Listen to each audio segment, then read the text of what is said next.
Happy Monday, friends. Here we are again in my closet. Something funky is happening with my mic, so I would love for anyone that joins to tell me if you can hear me, because for some reason it says I'm muted and I do not think I am. So if you're here and you can hear me, please tell me so that I know my mic is working, because weird lights are popping up and I don't know. Okay, awesome. Stephanie, I can always count on you. Always, always. So I hope that everyone had a good weekend. I did not. Just throwing that out there. I did. I had kind of a good weekend, but it's been mass chaos.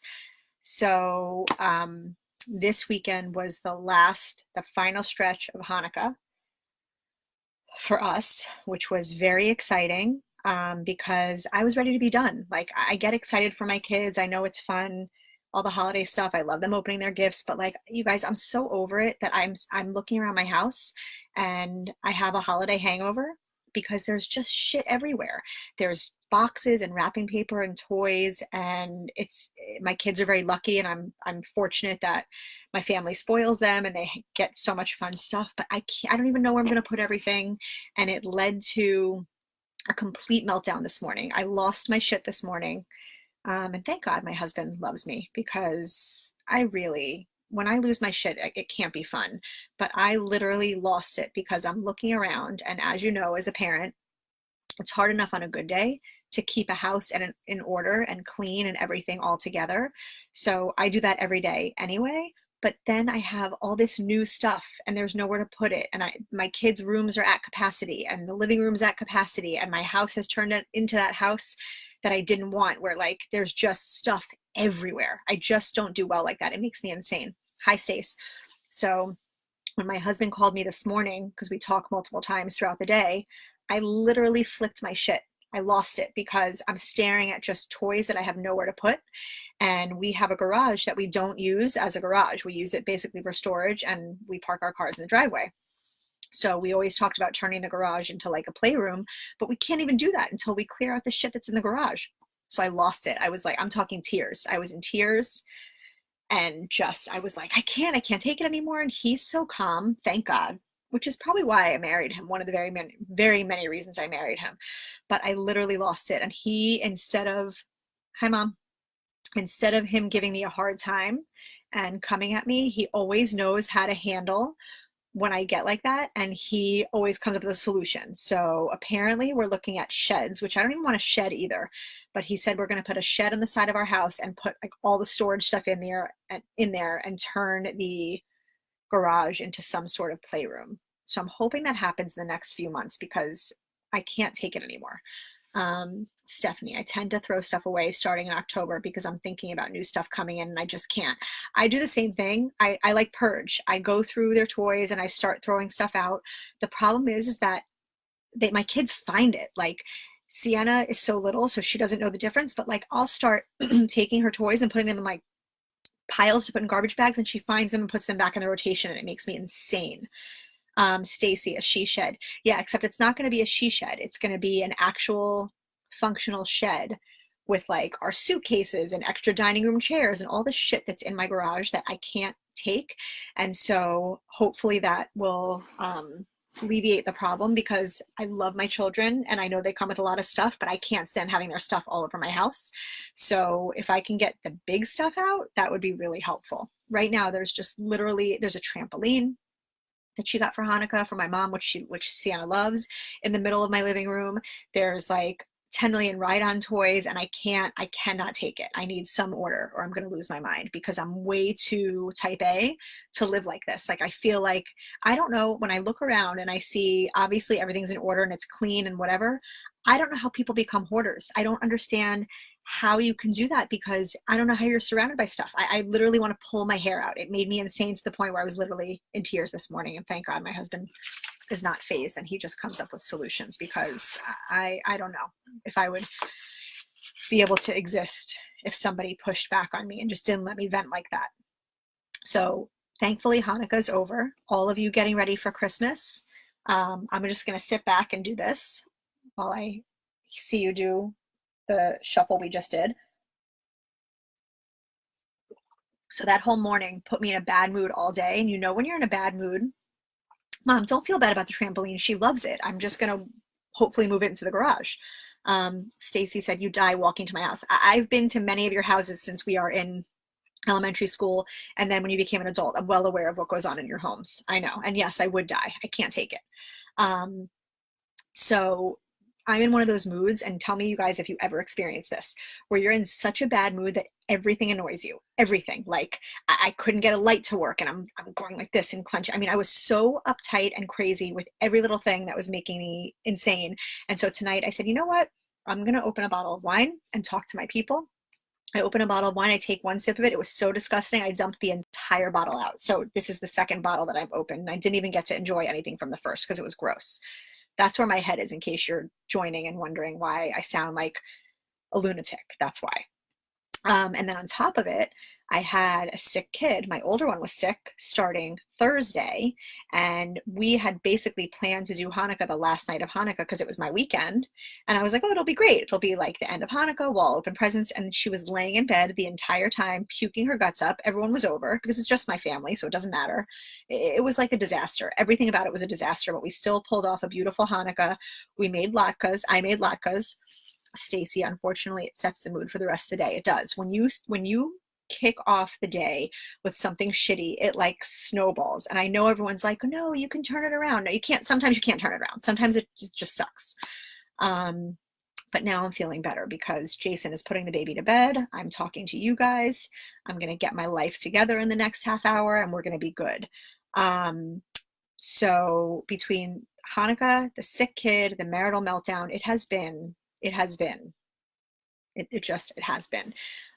Speaking of holidays, I posted an article the other day from Pop Sugar about, I didn't write it, someone else wrote it, about potlucks, like about how some people can't stand potluck lunches, dinners, whatever they are. I'm one of those people. I can't take it. And I want you guys to chime in and tell me what you think, because some people don't care, but I am so particular. I'm so picky with my food in general, but I'm so particular about where my food comes from. And I know that what everyone's going to say, because people already commented and they're like, what about in restaurants? In restaurants, you don't know. So here's the thing. When we go to, like, when I used to work in an office before I quit corporate America and I'm doing what I do now, there would always be that email that went around and said, it's time for the holiday potluck. And I would literally be like, how can I get out of this and not go, or whatever? Because I am super rigid about, like, I don't even have my kids cook with me when it's for other people, because I don't want to cook food that your kids made. I don't want to cook food that your kids made after they rub their noses. I'm not interested in it. I want like it to be an adults only zone. Cook with your kids and eat their food, but don't bring it to my house for something, please. I'm telling you right now. And I'm sorry if that sounds bad, but I'm just being honest. I don't want boogers and snot and all kinds of stuff in my food that I'm going to eat. So I am like constantly washing my hands and washing things. And so I'm super, super type A when I'm cooking, but I know everybody's not like that. And so it freaks me out to think about going to a potluck where someone might be like petting their cat in their kitchen because it's their cat and it's their house, they can do what they want, or like chain smoking while they make their ambrosia. I don't even know if that's a thing anymore, but where they make something and they bring it in and you all have to eat it. And I never want to make anyone feel bad or be rude, so I end up being the person who sits there and lies saying that I ate lunch or a big breakfast, because I don't want to touch anything since I don't know where it came from. I hate it. And maybe that's like overreacting, because I did have someone comment when I posted the article saying, at restaurants, you never know what goes on behind the scenes. And you're totally right. There's disgusting things that go on in restaurants all the time. I'm not in denial, but I guess in the back of my head, I always think, well, restaurants have to answer to like the health department. So there's a little bit of checks and balances there, but Susie in accounting doesn't have to answer to anyone when she's smoking a cigarette while petting her cat and making like a Caesar salad to bring into the potluck. So I can't deal with it. My mom's saying frank and bean casserole. My mother makes me insane with so for Hanukkah, this is like the least Hanukkah meal you can have, but for Hanukkah, we made, we grilled. So we made burgers and hot dogs and had like a very casual meal. And I made latkes. I made regular ones and I made very unkosher loaded ones with bacon and cheese and chives and sour cream, because that's how I roll. I'm a rule breaker. So I am not exaggerating when I tell you that every time we have a barbecue here, and it happens a lot, my parents come over every week. Every time we have a barbecue, without fail, when there's like 20 hot dogs sitting there, my mom's like, you know what you should do? You should take those hot dogs and you should cut them up and make like a frankenbean casserole. And I have to every time say to her, nobody in this house is going to eat that. My husband wouldn't touch a bean if his life depended on it. And I'm not eating like cut up hot dogs and beans. It's not my thing. I'm not into it. Stop suggesting it. But she literally suggests it every time, every single time. That's my mother. Right, Mom? I love you, but I'm not eating frankenbean casserole. So I want to know if you guys feel the same way about me about potlucks, because I can't be alone. Like, I know some people are much more easy breezy, but I don't want to eat food if I don't know whose kitchen it came from. I don't. Even someone could be lovely and sweet and a wonderful friend, but they might have like a dumpster fire of a kitchen, like a disgusting kitchen with stuff everywhere. And I don't want to eat food that came from that. So sorry, not sorry. And I know I'm not alone. Don't make me feel like an asshole, you guys. Chime in and tell me I'm not alone. I'm going to take a sip of my wine. Okay. And for the for this show, I thought this was the appropriate glass. I think I brought this one on here before. It says oy vey. My mom says disgusting, right? But I'm your daughter, so we're like cut a little bit from the same cloth. My mom also, while she's here, I'll let you in on a little Arlene-ism. Her germophobia goes much further than mine does, much further. She at restaurants brings her own plastic silverware, which I get. I mean, if you really get in your head about eating at restaurants, you could literally become someone who just does not want to leave your house if you think about all the things that could go awry. So my mom brings her own plastic silverware to every single restaurant. I'm talking like like really nice restaurants. But she, years ago when it came out, someone bought her that silverware, even though it's plastic, it looks real. And so she brings that. Oh, Judy, Mom. So Judy just signed on. Judy, this is like perfect timing. Judy is the person who bought my mom.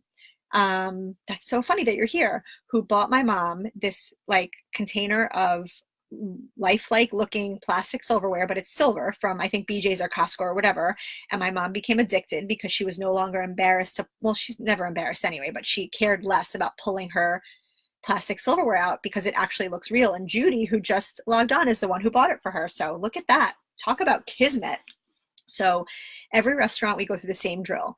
The waiter comes over and is like, you know, taking an order. My mom will take out her silverware and put it on. And when they come to clear the plates, without fail, they pick it up and they look at it kind of funny because it doesn't look like the rest of the silverware and it feels lighter, and she has to go through the whole, oh, it's mine. And then they look at her really weird. And it happens all the time. All the time. I think the only place she does not bring plastic silverware is to my house. And it's because I have plastic. She doesn't even use silverware at my house. She uses a knife or something if she has to cut, but forks, she uses plastic, and plastic cups, only plastic. And then without fail, every time we are out at a meal together and I'm giving her shit about her plastic silverware, I'll go and pick up my fork or my cup and there's something on the side of it, someone else's food that was left on it. And she looks at me with that look that only a mother could give a daughter, where she's like, and I can't even say anything in defense because she's right. My mom says there was food on my fork at the Greek restaurant Sunday, and I called the waiter over to show him, and he told me to relax. It was only partly. Get out of here. He did not. My mom's only parsley. That's disgusting. My parents and I, years ago, Mom, I don't know if you remember, I must have been in high school. We were at like a hole-in-the-wall Italian restaurant that we used to go to in Hollywood or North Miami Beach. I don't know, one of our like usual haunts. And it was not fancy. It was like very no frills, but we went there regularly. And we were there and you could see like the window to the kitchen and you could see the cash register. And sitting there like by the food prep area was a was a container of like Vagisil powder, like I'm not Vagisil powder, I think it was, Mom, right? Something like that. And we were so grossed out because there's zero explanation in the history of all things restaurant where there should ever be a feminine hygiene product sitting by a cash register in a restaurant. Massengill, she said. No, I think you're wrong. I thought it was like powder. But I don't know. But still, like, that's the kind of stuff. And I don't know if anyone else experiences that, but it happens to us all the time, and it happens every time my mom and I are together. She is like the black cloud over restaurants because stuff like that goes down constantly. She says it was called Massengill itch. I don't even know if that's a thing. You might be doing that for dramatic effect. I don't know, but yes, it was a very real thing. We never went back there. I don't even know if that restaurant's open anymore. Hopefully the health department closed them down. But that's the kind of stuff that happens when I'm out to eat with her, and we laugh about it every time. But you know what? Like, if I was really crazy and I thought about all of those things that happen when I'm out, I would literally never go out to eat anymore. It just is so gross. It's gross. It's gross. All right. So hold on, let me scroll this up. We used to, when I first started doing these, I would kind of go through my closet and pick at things that I wanted your opinion on, whether I should keep or get rid of. And we stopped doing that because I actually got rid of a lot of stuff. And I feel like I'm in a good place right now. I mean, I have too much stuff in here. I probably need to do a really good purge, but I can't think of anything I would get rid of right now. However, I want to know your 2 cents on these. I have a pair of shoes, 2 actually. One is all the way up top and I can't reach it, and I didn't feel like asking my husband to get it for me before. So I bought these shoes, and I bought them solely because I love a deal. If I see something that is like majorly designer and it is like so discounted, it could be like I don't know, like cotton balls sewn onto a dress. And if it was Dolce & Gabbana and it was $500,000 and on sale for $49.99, I am buying it. I am. I'm going to admit that about myself. So I bought these shoes several years ago, and they're Brian Atwood shoes. Okay. I just want you to take a look at these. All right. They have like platforms on them. I bought these probably 5 years ago. They, I think, retailed, for like, I don't know, $400 something. But the reason I bought them is because they were on sale for like $69. And I was like, yeah, I have to have those. They're $400 shoes for $69. I didn't care that they're like 15 feet high. I didn't care there's like a ridiculous platform. Do you know how many times that I've worn these shoes in real life? I'll wait. Anyone? Once. And do you know where I wore them? I wore them in my house for my original pictures that I took when I first launched my blog. And I wore them because I was sitting down. I literally was sitting with my legs crossed and just wanted like really sexy spikes. And so I wore them. I cannot walk in these. I can't. And I have some high heels. Like I definitely have high heels. Like I have these. I have no problem walking in these. I have so many high heels in here. I live in high heels. My feet just go numb after a while and it's fine. But I bought these thinking that I was going to wear them. And now I'm torn because they're really expensive shoes that I got very inexpensively. And I don't want to get rid of them. But I cannot see myself realistically ever putting these on my feet and leaving my house. So I don't know what to do with them because this is like, I feel like if I ever went outside in these, I would break something. Like I know 2 people actually, a friend and a relative who shall remain nameless unless she wants to come forward, who broke a part of her body by trying on a shoe because she fell in the shoe.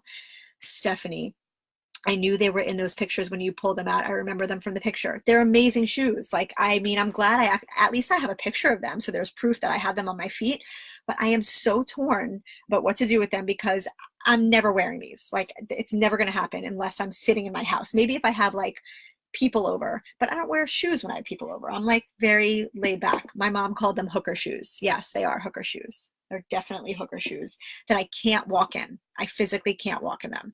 So I have those, and I have another pair that I wish I could get down for you guys because they're like laughable. Those I'm pretty sure are stripper shoes because they are covered in rhinestones. Like, I don't know what I was thinking buying them. I don't even remember. I think I wore them to a wedding. I don't even know, but it's ridiculous. So I'm curious what you guys think, and be honest. Like, do I get rid of these? Do I sell them? Because I can't just give them away. They're they literally, look at the bottom. They were worn one time in my house. So I can sell them or I can hold on to them and maybe one day I'll be brave enough to wear them out. I just don't see that happening. I don't know. All right. I want to talk about some of my new favorite things. And Rachel, I see you're on here. I think you're still here.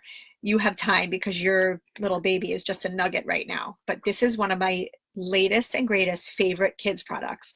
And if you, a couple weeks ago, I did a live on the Mother of All Baby Showers page with Amy. And she was the one who introduced me to these. And I literally loved it so much, I ordered them the next day. So these are from Silly Kids, a company called Silly Kids, and I tagged them in the thing. And this is not sponsored. This is just stuff that I love. So my toddler is at the age now where we go out to restaurants and like I bring like a straw cup with me, but she can drink out of a regular cup. But it is like she may as well bring 10 changes of clothes because it is all over her. So you go to a restaurant and they give you the cheap plastic lids that the kids can rip off in 2 seconds. And it becomes like, it just becomes a nightmare. If you can't tell, I hate going out to eat with children. True story. All right. So this is a silicone, like super flexible, easy to wash. It is, I've used these every day since I've had them, and they literally fit on every cup. And the great part is that my little one is obsessed with her sister, anything her sister has or does. So she always wants to drink out of her cups. But obviously my 10-year-old's not drinking out of like a straw cup. She uses regular cups. So look at how cool this is. So this is the bottom to one of Ava's cups, one of those like wow cups. So this bad boy just goes, I feel like I'm teaching a sex ed class right now. This bad boy goes right on top and it fits pretty much any size cup, and then it comes with a silicone straw that you just put in there, and it's small enough where if I take this with me I can throw it in my purse, a diaper bag, whatever I'm carrying, and then I have it if I'm out and about somewhere, because shockingly not every restaurant and place has like kids cups. Sometimes they just give you like a small little cup and there's no lid, and that is like not okay if you have a toddler or a small child. So this is like one of my favorite things that I have been introduced to you to lately. And again, if you are interested, I bought them on Amazon, but they're I tag them. It's Go Silly Silly Kids, and they have all kinds of stuff. They even have ones for kids who are still using like the spout sippy cups that are just like this but with a spout. I mean, it is like genius. All right, Mom, why are you laughing at me? Because I said I thought I was teaching sex ed. Oh, my mom, by the way, Mom, you're getting a lot of airtime today. My mom, fun fact, if you're friends with me IRL, you know my mom and you know the kind of person she is. If you're just someone who found my blog and now we're friends that way, you have no idea. This woman is like God's gift. She is, everybody wants to hang around with her. She's the best. My mom taught sex ed. My mom taught sex ed before she had me. She was a health and sex ed teacher. And I know that's lost on a lot of people because you physically don't know her, but that's like an incredible thing. Feel free to share any tidbits you'd like to share here, even though I will say there have been multiple times in my life, mostly when I was pregnant and we talked about pregnancy related things or things that led up to the pregnancy. There are multiple things that my mind was blown that came out of her mouth, not only as a mother, but as a former sex ed teacher. For example, I had a very complicated pregnancy with my younger one. I was on bed rest for a million years of it, and it was equal parts amazing because I couldn't physically do anything, but harrowing because I couldn't physically do anything. So I was hospitalized twice, and one of the times I was in the hospital, the doctors were coming in and doing all these tests and whatever, and my mom rushed over, and so her and my husband are in the room, and my mom, the former sex ed teacher, says to me, well, you know, you might be, I think I was spotting, or I was having like, something was happening that shouldn't have been happening. And she goes, well, you know, that happens from having sex when you're pregnant, happens. And I go, what are you talking about? She goes, that's what happens. She goes, and that's, as a matter of fact, how you get freckles or beauty marks. And my husband and I look at each other because we live for the stuff that comes out of her mouth. Like, I feel like I could write a book of just one-liners from her and it would be like a New York Times bestseller. Maybe that's what I should do, Mom. I know like people have done little things about stories about their mom, but maybe that's what I should start doing, is compiling those things. So my mom says with a straight face, and she meant it, and she'll stick to it now. She'll probably be so stubborn that she'll say, yeah, I do believe it. My mom said that if you have sex when you're pregnant, the man's penis pokes around and hits the baby, and if the baby has birthmarks anywhere, that's why. She really said that. And best part probably about that story is that I'm laying in my hospital gown and I have a very prominent, where is it? I don't even know where it is. a very prominent mark right here. So my husband looked at my mother after she makes the statement that a penis poking around when you're pregnant can give a baby a birthmark, and therefore you should not have sex when you're pregnant, according to her. My husband just very quietly points at this and looks at my mom. My mom goes like that. That's what goes on. Those are the kind of conversations we have in hospital rooms in my family. Not sure if anyone else experiences things like that, but that story should give you a peek into my childhood and upbringing, because there's never a dull moment, ever, ever. All right, so we talked about the Silly Kids cup, the Silly Kids lid. Go get it. Awesome. You will love it. It came 3 in a pack with a straw. It's like my new favorite thing. I feel like they should make them for adult cups. Actually, I can just use this on adult cups, so I don't know why I said that. All right, second favorite thing that I've discovered. So I like to eat healthy when I can, but I'm going to be totally honest in telling you that you guys can all take your cauliflower and shove it up your ass, because I'm not interested in cauliflower anything. I actually like regular cauliflower if it's covered with like cheese or creamy sauce. I don't really want cauliflower. I don't like it, and I love vegetables. But I don't want your cauliflower pizza. I don't want your cauliflower rice. I don't want any of it. I don't. I want regular pizza and regular rice, and you guys can just eat that and live happily ever after, but I don't want it. I'm not interested. Occasionally I'll have a zoodle, but like, it's not my thing. My mom's going to be like, what's a zoodle? It's a zucchini noodle. Not into it. I want to eat vegetables the way I want to eat them. And if I want pasta, I want pasta, and I'm going to have it. And I don't really feel bad about it. All of that being said, I don't know if you guys have tried these. Has anyone tried these? I mean, lentil chips sounds about as unappetizing as something can sound, right? But I tried these actually when I dropped my daughter off at my ex-husband's the other day. He was like, you need to try these. So I tried these, and I am so obsessed with them that I ordered them in bulk on Amazon. And I was so excited, selfishly, because I felt like nobody in my house is touching these. My older daughter could survive on air and sarcasm. She just does not care about food at all. My husband is super picky and just likes he doesn't like to like be adventurous with vegetables. He'll do it with proteins, but not with vegetables. He won't eat any like substitute foods, like nothing cauliflower, like I just talked about. And if he's eating a real food, he's eating the food. He's not eating like a healthy substitute. It's not ever going to happen. But these 2 flavors, okay, dill sour cream and margarita pizza, are life. They are so good and so delicious. And I'm thinking, oh, I have like a good healthy snack I don't have to feel guilty about, and I don't have to share it with anyone. This box is going to last me forever. Until I sit down on the couch and just like an asshole take one out sitting next to my toddler, thinking she's not going to want it. Open it up. She's obsessed with them and ate my entire bag. So now I have to share, unless I just pretend I don't have them. But these are really good. I actually have not seen the chips in stores. So if you've seen them anywhere in South Florida, tell me, but I've only seen the cookies and a couple other things in like some of the organic sections of Publix's and Whole Foods, but I haven't seen them. So I had to order them online on Amazon. So if you guys know someplace local that sells them, tell me. But try these. Even if you are like me and you are like you think that the cauliflower movement is like a revolution that doesn't need to happen, these are really good. And I'm just to put it in context, I'm not into all those like lentil pastas and black bean pastas. I mean, I've tried them and they're okay, but honestly, if I want pasta, I'm just going to have pasta. That's the way it's going to go. So you guys should try that. So go out and get those, report back, let me know what you think. And I'm curious about what you guys think of them. I'm trying to think if I had anything else that I want to talk about today. I don't think I do. I'm considering moving this a little bit earlier.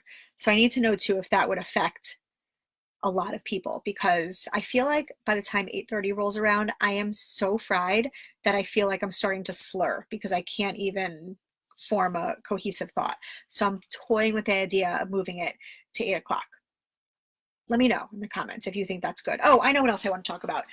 It's the whole purpose I'm wearing one of these shirts. So I just posted a couple hours ago a giveaway on my Facebook page and also on Instagram. There's a local girl here, Lindsay, who does all kinds of artwork. And she does t-shirts, and she does mostly like actual artwork, paintings. She just did a table. If you check out her social, she just made a table that was unbelievable, just so beautiful. But anyway, she draws all the artwork and makes this clothing. I'm going to point it down a little bit so you can see. So this is one of her shirts, and I live in them. They're like the perfect, I guess it's not a tank, it's a sleeveless tee or a muscle tee or whatever. I know Shirley, if you're here, Shirley Stern, if you're still here, she makes fun of me. She says like muscle tees are like my uniform, but I like them. They're different than tank tops. It's just, I like it. They are so soft, so comfortable. So she makes these in a variety of designs. She physically drew the designs and has them put on shirts. They're printed on there. And then her paintings are super cool. They're like rectangular, square, different sizes, and it's basically song lyrics. So she has everything from like the Grateful Dead to Biggie Smalls, all song lyrics, and they're so original and they're very cool. And I feel like they're the kind of thing that you could buy for someone else, because usually I think artwork is, you can't buy people art. Like that's, now you're assuming they want to hang it on their walls, but this is something that I feel like is so unique. And it's not a specific style it's a very cool thing. So take a look at her pages, but she's letting me do a giveaway. I'm very excited about it. So she's giving away one shirt, and she's giving away of your choice of whatever she has in stock. She has a bunch of stuff in stock, and she's actually giving away a piece of artwork. And just to put it in perspective, her art sells for like $400 or $500. Like it's not like a $20 piece you get in Home Goods. Oh wait, hold on. Rachel, why do your arms look so buff, super mom? Thank you, I appreciate that. I don't feel like they look buff, but it's because I'm literally carrying like a little child around all day because she's up my ass. Mom, the table is amazing. I told her that if I had room for that table, I would buy it in a heartbeat, because it's such an awesome, it's just beautiful. You guys have to check it out. So anyway, she's letting me give away a shirt, and she's letting me give away a piece of art. So go back, you'll see there's an earlier post on my page that says giveaway, and you'll see a picture that looks very similar style to this, and enter. All you have to do is like the post and follow both pages, and just comment which you would want, the shirt or the art. And then I'm going to choose winners on Thursday, and she'll ship everything out. But her stuff is really, really awesome. It's on Facebook, love, Lindsay, and on Instagram, it's at Lindsay Course. Koorse, but it's all in my post. So go look and enter, because you have time until Thursday, and I'm telling you, her stuff is just so beautiful. So thank you, Lindsay, for letting me do this giveaway with you. I always love supporting local peeps, and especially people who are as talented as her. And then my other favorite, Meredith, who does the sneakers. I mean, there's like no shortage of talented, incredible women in my life. So that is awesome. And I think that was it. So unless anyone has anything else to say to me about my marital meltdown situation, holiday hangovers, or potlucks, I am going to skedaddle and go and watch something trashy like Floribama Shore, which if you're not watching it, you're missing out, and Jersey Shore. And you know what? We're going to talk about reality television next week, I think. I just decided, unless something earth-shattering happens. But I think we need to talk about reality television. So come prepared next week to tell me what your favorite guilty pleasure reality TV show is, because I have a list that rivals like a CVS coupon, and I'm not ashamed of it. So I want to know what you guys are watching. Have a wonderful week. Thank you, as always, for supporting me and joining me on Mondays. I love this, best part of the Monday. And I hope you guys all have a great rest of the night. And I will see you guys next week. Bye.